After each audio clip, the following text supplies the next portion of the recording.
ಮಂಡ್ಯ ಜಿಲ್ಲೆಯ ಮಳವಳ್ಳಿ ತಾಲೂಕಿನ ಅಗಸನಪುರ ಹಾಲು ಉತ್ಪಾದಕರ ಸಹಕಾರ ಸಂಘಕ್ಕೆ ನೂತನ ಅಧ್ಯಕ್ಷರಾಗಿ ಪ್ರಸಾದ್ ಹಾಗೂ ಉಪಾಧ್ಯಕ್ಷರಾಗಿ ಚನ್ನಬಸವೇಗೌಡ ಅವಿರೋಧವಾಗಿ ಆಯ್ಕೆಯಾಗಿದ್ದಾರೆ.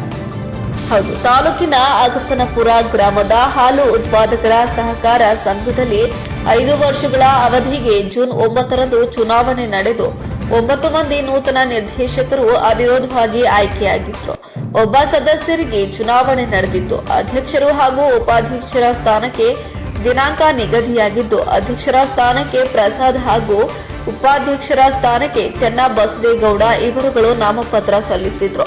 ಈ ಹಿನ್ನೆಲೆ ನೂತನ ಅಧ್ಯಕ್ಷರಾಗಿ ಪ್ರಸಾದ್ ಹಾಗೂ ಉಪಾಧ್ಯಕ್ಷರಾಗಿ ಚನ್ನಬಸವೇಗೌಡ ಇವರುಗಳು ಅವಿರೋಧವಾಗಿ ಆಯ್ಕೆಯಾಗಿದ್ದಾರೆ. ಹೀಗಂತ ಚುನಾವಣಾ ಅಧಿಕಾರಿಯಾಗಿ ಕರ್ತವ್ಯ ನಿರ್ವಹಿಸಿದ ರಾಮಕೃಷ್ಣರವರು ಘೋಷಣೆ ಮಾಡಿದ್ದು, ಬಳಿಕ ಅವರ ಬೆಂಬಲಿಗರು ಸಿಹಿಯನ್ನ ವಿತರಿಸಿ ಪಟಾಕಿ ಸಿಡಿಸಿ ಸಂಭ್ರಮ ವ್ಯಕ್ತಪಡಿಸಿದ್ರು. ಇದೇ ವೇಳೆ ಮಾತನಾಡಿದ ನೂತನ ಅಧ್ಯಕ್ಷ ಪ್ರಸಾದ್, ನನ್ನನ್ನ ಅಧ್ಯಕ್ಷರಾಗಿ ಆಯ್ಕೆ ಮಾಡಿದ ಎಲ್ಲ ನಿರ್ದೇಶಕರಿಗೆ ಹಾಗೂ ಅಗಸನಪುರ ಹಾಗೂ ಜೋಗಿಪುರ ಗ್ರಾಮದ ಸದಸ್ಯರುಗಳಿಗೆ ಕೃತಜ್ಞತೆ ಸಲ್ಲಿಸುತ್ತೇನೆ.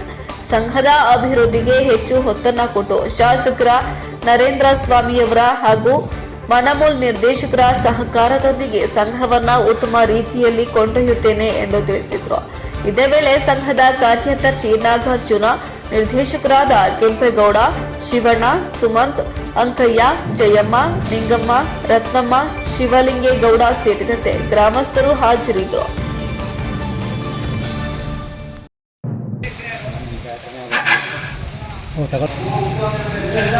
ಈ ಒಂದು ದಿನ ಅಧ್ಯಕ್ಷ ಚುನಾವಣೆಗೆ ಇದ್ದು ನನ್ನನ್ನು ಆಯ್ಕೆ ಮಾಡಿದ್ದಾರೆ. ಮೊದಲಿಗೆ ಎಲ್ಲರಿಗೂ ಧನ್ಯವಾದ ಹೇಳ್ತೀನಿ. ಅಗಸನಪುರ ಮತ್ತು ಜೋಗಿಪುರದ ಎಲ್ಲ ಹಾಲು ಉತ್ಪಾದಕರು ಹಾಗೂ ಎಲ್ಲ ಪಕ್ಷದ ಮುಖಂಡರುಗಳು ಕೂಡ ನಮ್ಗಳನ್ನ ಒಂದು 10 ಜನ ಆಯ್ಕೆ ಮಾಡಿ ನಿಮ್ಮಿಂದ ಮುಂದಕ್ಕೆ ಧೈರ್ಯಕ್ಕೆ ಒಳ್ಳೆಯದಲ್ಲಿ ಅನ್ನೋ ಉದ್ದೇಶದಿಂದ ಎಲ್ಲರೂ ಕೂಡ ಯಾವುದೇ ಒಂದು ಭಿನ್ನಾಭಿಪ್ರಾಯ ಇದ್ದರೆ ಪಕ್ಷಾತೀತವಾಗಿ ಜಾತ್ಯತೀತವಾಗಿ ಆಯ್ಕೆ ಮಾಡಿಕೊಂಡಿದ್ದಾರೆ. ಮೊದಲಿಗೆ ನಾನು ಅವರಿಗೆ ಕೃತಜ್ಞತೆ ಸಲ್ಲಿಸ್ತೀನಿ. ಮುಂದೆ ದಿನಗಳಲ್ಲಿ ಯಾವುದೇ ಪಕ್ಷ ಭೇದವಿಲ್ಲದೆ ನಮ್ಮ ಡೈರಿಯ ಒಳ್ಳೆಯ ಬೆಳವಣಿಗೆಗೋಸ್ಕರ ಎಲ್ಲರ ಮಾರ್ಗದರ್ಶನದಲ್ಲಿ ನಾವು ಉನ್ನತ ಸ್ಥಾನದಲ್ಲಿ ನಮ್ಮ ಡೈರಿನ ತಗೋ ಪ್ರಾಮಾಣಿಕ ಪ್ರಯತ್ನ ಪಡ್ತೀವಿ. ಮತ್ತು ನಮ್ಮ ಮುನ್ಮೂಲ ನಿರ್ದೇಶಕರಾದ ಕೃಷ್ಣೇಗೌಡರು ಮತ್ತು ನಮ್ಮ RN ವಿಶ್ವಾಸನವರು ಅವರ ಬೆಂಬಲವನ್ನು ಕೂಡ ಪಡ್ಕೊಂಡು, ಮತ್ತು ನಮ್ಮ ನೆಚ್ಚಿನ ನಾಯಕರಾದಂಥ ನರೇಂದ್ರ ಸ್ವಾಮಿ ಅವರ ಬೆಂಬಲವನ್ನು ಕೂಡ ಪಡ್ಕೊಂಡು ಈ ಒಂದು ಡೈರಿಗೆ ಅಭಿವೃದ್ಧಿಗೆ ಎಲ್ಲರ ಒಂದು ಬೆಂಬಲವನ್ನು ಪಡ್ಕೊಂಡು ಉನ್ನತ ಸ್ಥಾನ ತಗೋಕ್ಕೆ ಎಲ್ಲರೂ ಕೂಡ ಪ್ರಾಮಾಣಿಕ ಪ್ರಯತ್ನ ಪಡ್ತೀವಿ. ಮೇಡಮ್ ಹೇಳಿ, ಬಂದಿದ್ದೀರಾ? ಹಾಂ, ಸರಿ ಅಲ್ಲ ಹುಡುಗ. ಹಾಂ ಅಲ್ಲೇ